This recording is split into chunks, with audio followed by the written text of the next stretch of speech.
Hey, Scott from aristocob.com here. Pardon my belch. We'll start over. Okay. Hey, Scott from aristocob.com here. And Seth from SethMarkwood.com. Together, the three of us, we are Markwood Men's Breakfast Club. Welcome back once again, and good morning, boy. Good morning, Homer. How are you doing? I'm good. How are you? You know, I'm doing really well. Yeah. I'm doing really well. So I think that at this very moment, I am getting my left knee replaced. Huzzah! So we're going to be back on the porch Yeah. for a while. Quite a while. In fact, we're on the porch tonight because knees were acting up and somebody couldn't sit on the stool. For 6 years, I've recommended chairs. The stools suck. Let's get some chairs. It hasn't happened. Maybe someday. So Someday when we revamp the shop. back in June, I had a partial replacement done on this knee. Been recovered now for 3.5 months, and October 2nd, we're going to get this knee done as well. So really looking forward to that. This has so improved the way my leg feels. And with as much traveling as I do, it was just really getting to be a problem going through the airport in Atlanta and dragging luggage around. And, you know, I was doing stairs in July after having this knee done. And, you know, that was sort of my PT out in California. And even at that, at the end of the week, it felt better than it felt in years. Even though it hurt, it felt better. And so I'm looking forward to that. Yeah. And but guess what I did this morning? Nothing to do with my knee. Broke a toilet. That would have had something to do with your knee. No, I don't know. I bought it. I bought a floor jack at Harbor Freight. Okay. And then? So Harbor Freight, It's having a sale. they are. If you didn't know this, they're And having it a was sale. probably a coupon. Well, I got a free flashlight, and yes, I did have a coupon. So for those of you who don't know, and if you're interested in, you know, Harbor Freight tools, you're already watching people on YouTube that are reviewing them and talking about them. But if you didn't know this, Harbor Freight is an importer. Almost everything in their store is from China. Pretty much everything is a knockoff. And I have found over the years that they're very careful about not faithfully knocking off a product that is covered by patents. They'll change something, or they'll wait until a patent is expired. Well, the scandal that kind of went down last year was, actually I was fascinated, was Harbor Freight got sued by Snap-on. And Snap-on was arguing that a floor jack that they were selling for about $800 was knocked off by Harbor Freight, and Harbor Freight was selling it for less than $200. And you could find a coupon pretty regularly that would bring it down to about $169.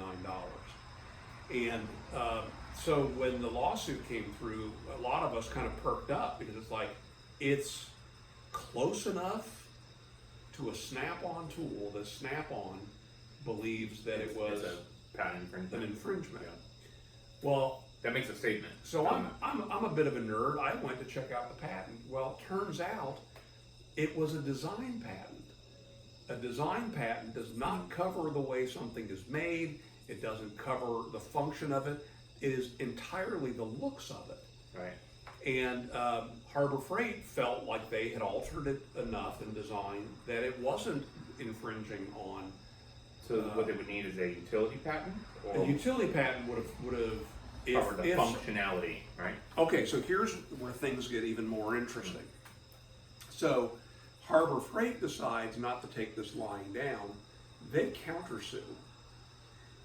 And I thought, well, what are they going to countersue for? Well, they countersued, saying basically, and this is Scott paraphrasing, that Snap-on was using deceptive practices because they were advertising that the product was assembled in the USA, and yet we've talked about that before. And yet, Harbor Freight knew it was being made in the same plant in China as theirs.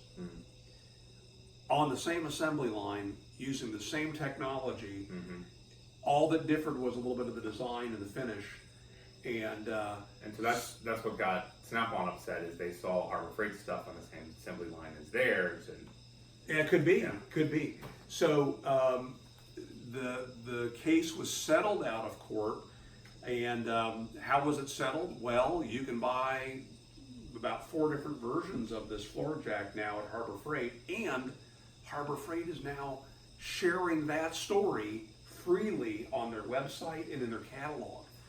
So they are able to say that our product is made at the same factory as the Snap-on, and they even break down. Snap-on buys it from the factory, ships it over, they sell it then through, I think that they have distribution, but there's a markup for Snap-on. Snap-on then, at the very least, is selling it to a guy that owns his own truck and his own route, and then that guy is marking it up yet again. So that $200 Harbor Freight floor jack is an $800 Snap-on floor jack. right. Isn't that amazing? Now, Yeah. is there some component that's different? Is the oil inside of the hydraulic pump different? Are they taking a few more burrs off? Is there an extra layer of finish? I don't know. I wouldn't say it's the exact same jack, Right. but for a guy who in my entire life have never owned a floor jack before, Yeah. suddenly floor jacks are in my price range, and I need to put the mulching kit on our riding mower, and I need to safely lift that thing up onto some jack stands. If you don't know this, when you lift a vehicle up, you don't just leave it on the jack. You put stands underneath it to support it. So that left me with a decision. So I go to Harbor Freight. They have way too many jacks. I mean, a broad range, and many of their brands, and you can see by looking at them, there's different gauges of steel, and the wheels are constructed differently, and so it took me a little bit of research to figure out what I wanted to do. And what I wound up doing is not paying $200, not paying $169, not paying $139 or $129. I bought their $109 Pittsburgh brand jack, and I used a coupon. I got it for $99 and a free flashlight. Because again, the reality is I've never needed a jack before. What I did need a jack though was to give me the height that I needed. And then I now have a jack that I can tip my van over if I wanted to. I thought that's why you bought it. I was super excited. Almost said Volkswagen. So yeah, it's a heck of a deal, and they have a very broad range of jacks on display in their store. It also reminds me a lot of the discussions we've had about price anchoring. Yep. Because just like on a menu where you're going to see, and we've talked about this before, where you see that porterhouse steak for $79, and suddenly the $59 ribeye doesn't seem so expensive. Yep. I'm standing there looking at this $109 jack, and I'm gonna be able to get for $99, and I'm thinking, well, you know what? For only $29 more, I can get the upgraded version, but the upgraded version isn't the low profile. I'm buying the low profile to get underneath the mower. Well, the low profile is $169, but if I'm gonna spend $129, I might as well spend $100. And I know what's happening, and yet I'm standing there having this argument with myself. Stair stepping. It's crazy. Yeah. It's crazy how that works and how our brains work. So I walked away with the $99 jack, and I'm happy. And I'm happy with my behavior. Was that the lowest price? No, they did have a $39 and a $79 one. That's the other thing, is people don't like to buy. They don't want to feel cheap, so they don't like to buy the lowest. So you always give at least 3 options, and they're happy to pay in the middle. Well, the $39 one you'll find at $29 on sale with a coupon, Sure. but it's so small that I don't even think it would be. It maybe would be able to be used on my mower, but then that's it. Yeah. And with that, with what I bought, I can use it on any vehicle that we have. And, Cool. Am I going to do that? I don't know, but I can. So, right now, even as we're doing this, your mother's out jacking your car up right now. Great. So make sure we get the most for our money. Yeah. It's up and down, kids. Yeah. Well, speaking of psychology, I participated in a webinar yesterday put on by,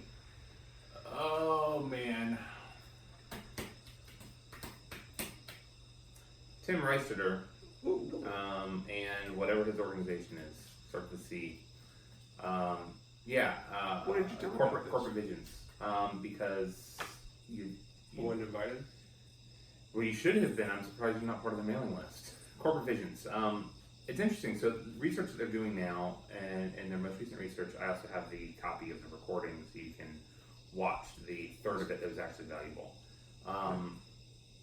Research that they've been doing recently is on virtual training for employees, and Read an article by him on that. okay, yeah. And so what they're looking at is they're wanting to see, is there a difference in a salesperson's ability to sell based off of training, and does it matter if the training is an in-person traditional classroom setting, or a virtual setting, or some combination thereof? And the short answer is, yeah. People that take the ideal virtual training course is one that involves engagement. So it's one where it's self-paced, but then the student will submit an assignment that they might have, maybe to give a sales pitch. They'll record a video of that, submit that, and then they receive feedback from a live person on the other side. And so it's this kind of call and response feedback that they receive. But the reason they concluded that this is actually people that leave this end up about 25% more confident in their sales ability than people that do insight in traditional classroom training. And one of the biggest reasons is in traditional classroom training, oftentimes practice time is a group activity. Not everyone gets the same level of feedback. Everyone is just so happy that their presentation is done, that they're not really listening to the next person to give positive feedback, or they're so nervous about the presentation to come, where this setting lends itself to better, true feedback. And you can actually then say, at this point you did a great job, at this minute mark, really try to focus in on such and such.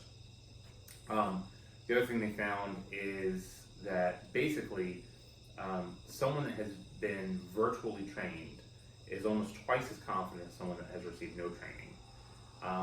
And performance-wise, they found that it works really, really well. The only metric where someone with in-room training outperformed the people with the virtual training was on total sales tickets, but they were only 6% better, and they decided that was just statistically insignificant because that can fluctuate month to month or opportunity to opportunity.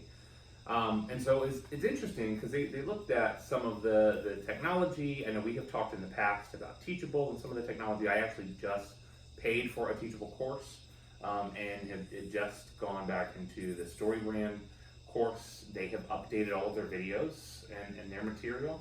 And as someone that has a pass from 3 years ago, I have access to their new video material. Nice. And so I was curious if you have just read an article, what your thoughts were on that, and if that's something that you or your company are considering doing. One of the biggest advantages, they said, is it is easier to implement, easier to institute. So we do have a LMS, a learning management system, which is online, and we're trying to put more and more of our training on the LMS, if nothing else as a supplement. Right. So somebody prior to attending a classroom training, or even after, because sometimes you'll learn stuff because now's the time we need to teach it, but that may not be the time you need to know it. Right. And it may be the opportunity you have with a customer shows up 9 months from now, and what did you retain? So you'll be able to go to the LMS and you can refresh your memory or find, documents that we were using in the class. I'm of the opinion right now that in the hierarchy, the best thing we can do is an interactive live classroom training. However, it drops really quickly to almost being identical if what you're doing is lecturing with a PowerPoint. Sure. If you're doing that, you might as well have stayed home and done it on the LMS. or a webinar even could be more interactive. Yeah. And but that has more to do with our content than it has to do with the fact that I don't think electronic learning is effective. And so we do have the ability to do some interactive things where, okay, now you've learned a little bit about hinges, answer this question. And you can click on a hinge and drag it around on the screen and do things, and we can even make it to where you have to pass that. There's some excitement here.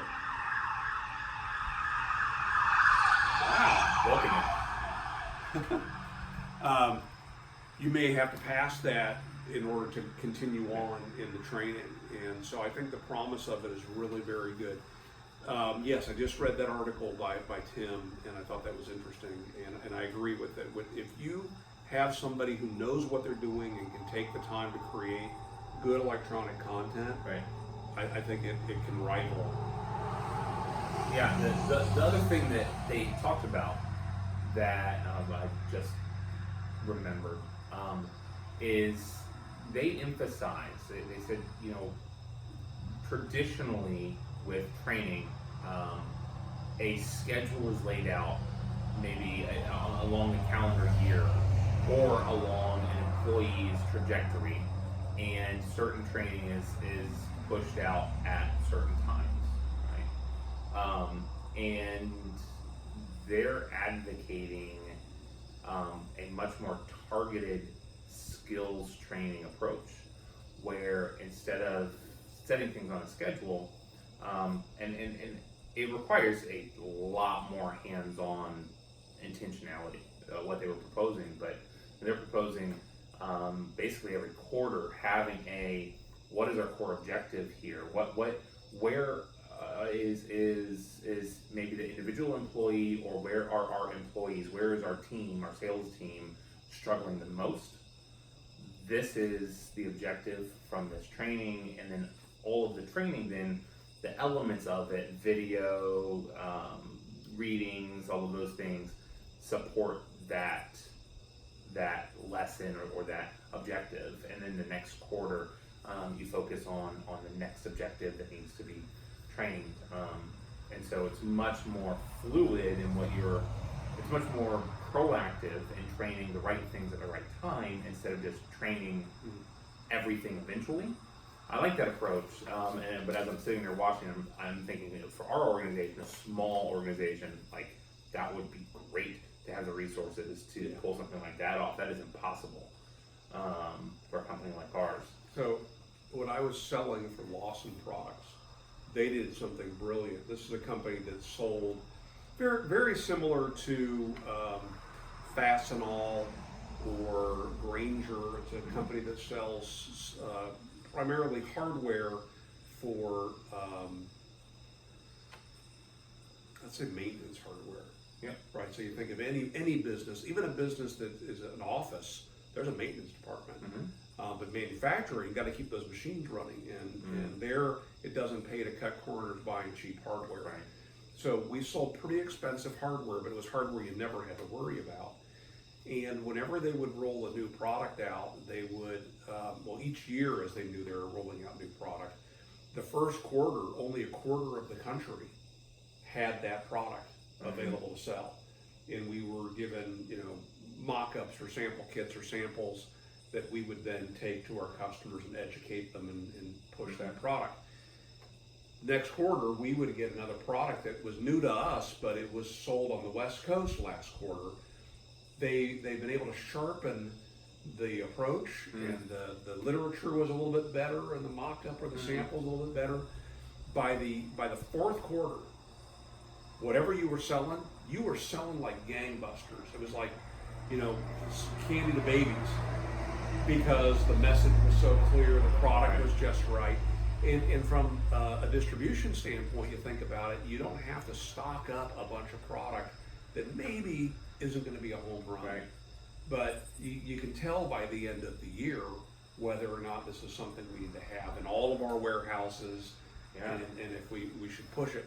And there were a few products that would kind of fall by the wayside. Maybe they went into the catalog and just weren't promoted in a big way. But I thought that is a very smart idea. Yeah. But it took a heck of a marketing and a training team to do that. But from a training standpoint, if my company comes up with some new product, we got about 120 salespeople that have to learn about it the first week of January because it's now available for them to sell. Yeah. So you're doing this huge corporate training and not a lot of chance to one-on-one give the feedback and make sure that people understand it and can present it well. So it's a challenge. But we're trying to do that hand in hand with what we put on our LMS. Yeah, I think It's a challenge. I think that's a situation where, the way that Tim was presenting it, you could have an LMS, you could have a training seminar or whatever, essentially a webinar, pre-recorded video, showing the product, and then for the feedback portion, then they record a 5-minute sales pitch, presenting the product to their understanding, and then use that for their sales manager or whatever to provide feedback, and just as a checking of understanding for something like that. Well, you can take the best one and share it. That's right. Yeah, that's a neat idea. Yeah, you share it, and you can not only share it, but share it with notes and annotations of why it is good, and then use that as an example. Yeah, that'd be really cool. I interviewed a guy this week that definitely knew way too much for his own good, and felt the need to share everything he knew about everything. Love it. And it was my recommendation that he not be brought on. And part of it was he was trying to prove himself, and that's perfectly understandable, but also name dropping. And there were a couple of occasions where if somebody's talking about something or someone that I don't know, I'm not going to pretend that I know. I don't know them. 2 occasions in the conversation I had with him, he goes, "Really? Huh, that's interesting." So kind of condescending, Right. that we don't need that towards our customers, right? And it's just funny how a person who maybe in another situation I would have been just super impressed with the knowledge and the fact that he was very much a self-starter and in a lot of ways self-educated. But I think maybe it was insecurity and wanting to be seen as being knowledgeable that he came across that way. That's kind of weird. But that's what happens then when you get people that you want to have them show us your demonstration. You'll learn people who show up and throw up. They're just going to say everything they know about a product. You get other people that just don't know where to go, so they just wander. And others are good at connecting and speaking to an audience, at their level. Yeah. And I think there's a bit of an art to that. I received a pretty great compliment the other week. I don't even remember. I can't remember if I told you this. We signed up to give a longer than normal presentation to a new audience for us. It was we were giving the majority of a 3-hour presentation. The MC was going to do an intro, and so whatever he didn't do, we agreed to fill in Of that 3 hours. So 2+ hours potentially. Normally, the standard presentation I give is an hour or less, depending on the audience. Sometimes it's 20 minutes for new material, but I have a standard presentation, like a sales pitch presentation. It's an hour long for engineers, architects, kind of traditional lunch and learn presentation about our products. But one of the things that made this unique is that this is going to be supposed to be product agnostic. So talking more about the categories and types of products available on the market, not our products specifically, though I told him the ones I have the most material about and resources for are ours. So I'll talk as generically as I can. So I created this is the second hour is all brand new material specifically for this presentation, and he's doing his intro, and in a room of 30, he asks how many of them are familiar with or use or install grease interceptors, which is the product we make. And not a single hand went up. And it's a room full of plumbers and contractors. Not a single hand goes up. So they were there to get a certification. This is part of their licensing. They have to take a class. They just happen to take a class on every single one. Took a class on a product that they don't install. They don't sell them. They don't install them. They do nothing with them. And so he talks for about 30 minutes and then gives them a short break. Meaning I've got about 2 hours and 20 minutes to give for my presentation.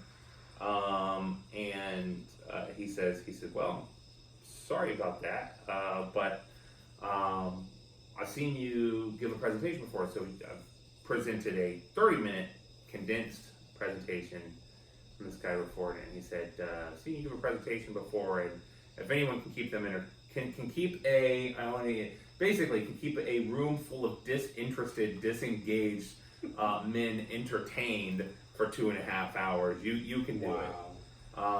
And so I managed to do it. I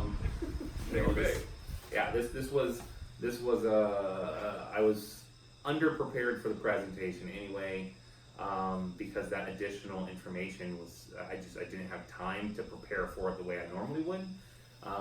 And so just winged an awful lot This of is it. the one that you were finishing as he was introducing? I was finishing during his spiel. Yeah, I put the finishing touches on about 5 minutes before he introduced me. Were you hot, spiky hot, or were you in the... No, well, I think I was. I wasn't, well, let's be clear.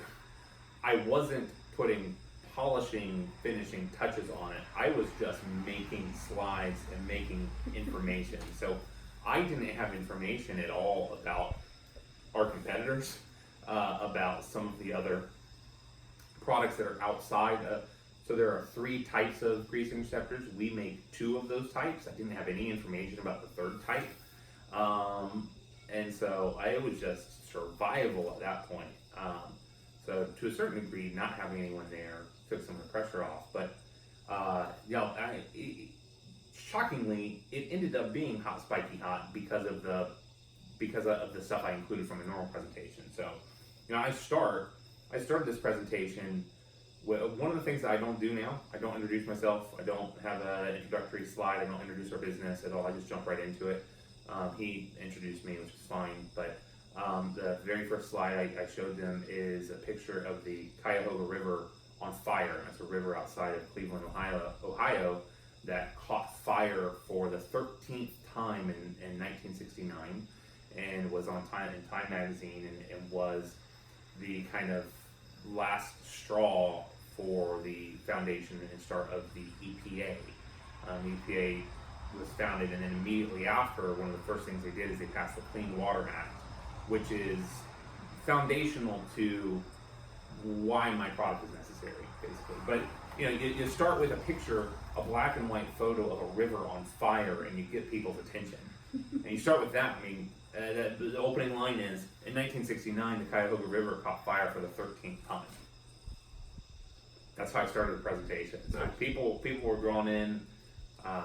So yeah, good. It's pretty good. So it's just funny you mentioned that, because it was a trial by fire kind of moment, and thankfully I've had enough experience with the content. I kind of know that audience because it's similar to who I used to work with, and also now have just enough experience as a procrastinator and BSer that worked out just fine. Very good. I'm proud of you, son. Thank you. Well, we went a lot of different ways in this one, but Yep. that's So fine. we do. That's fine. Yeah, we did that. So would you? I'm going to throw one more plug in here. I mentioned on the Aristocop channel a couple weeks ago about another channel that I have, and that's a channel called Musically Woodwishes. Challenged. Oh. Musically Challenged, not Woodwishes. And it's a channel that I share with a coworker of mine. Not been shut down yet. It's been shut down one song at a time. Okay. And So 0 videos. basically, we've been listening to music and getting copyright strikes against us. But it's fun because on most episodes, either she's exposing me to some music that she's familiar with that I don't know, or vice versa, or the ones that have been the most fun to me are the ones where we're familiar with the song, but we're not necessarily familiar with either the original version of the song or covers made of that song. And we'll listen to several versions and kind of decide which one we think was best. All right, so here's a challenge. I got a challenge video for you guys to do. You should do a video where you choose classic songs from your preferred genre or history, but then you listen to the Kids Bop versions of those songs. No. Yeah, absolutely. You got to do it now. Oh, man. Let it be written, let it be done. Oh, man. Briscoe gave us a suggestion too, and you can imagine if it's Briscoe, it's going to be something bluegrass. Yeah. He says, and we haven't done this one yet. Let me pull up his recommendation. It sounds just like him. Where did it go?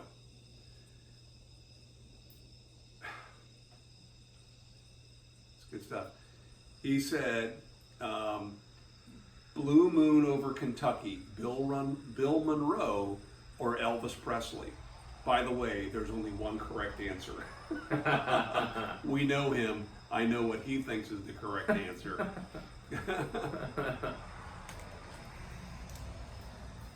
See how that goes. The most recent one we did was Respect by Aretha Franklin and another artist that neither of us knew had recorded that song.